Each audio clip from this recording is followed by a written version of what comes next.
இந்த sweet recipe ready பண்றதுக்காக நம்ம சாதமெல்லாம் வச்சு மீதமாயிடுச்சு அப்படின்னா அது வேஸ்ட் பண்ணாம இந்த மெத்தட்ல ட்ரை பண்ணி பாருங்க. நான் மீதமான சாதம் வந்து 1 கப் அளவுக்கு எடுத்திருக்கேன். அதை வந்து ஒரு மிக்ஸி ஜாருக்கு மாத்திக்கலாங்க.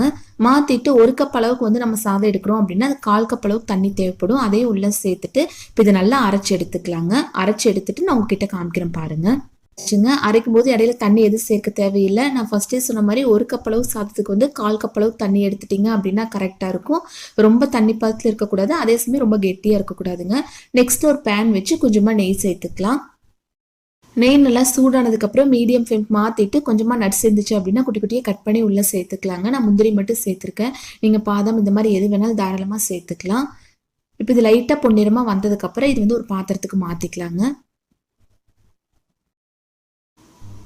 இனி வந்து நெய் எது நம்ம சேர்க்க தேவையில்லை. ஃபர்ஸ்ட் நெய் சேர்த்துருக்கோம் இல்லைங்களா, அதுவே கரெக்டாக இருக்கும். அதே நெய்லேயே பார்த்துட்டிங்க அப்படின்னா சாதத்தை அரைச்சி எடுத்து வச்சிருக்கோம் இல்லைங்களா, அது ஃபுல்லாக உள்ள சேர்த்துக்கலாங்க.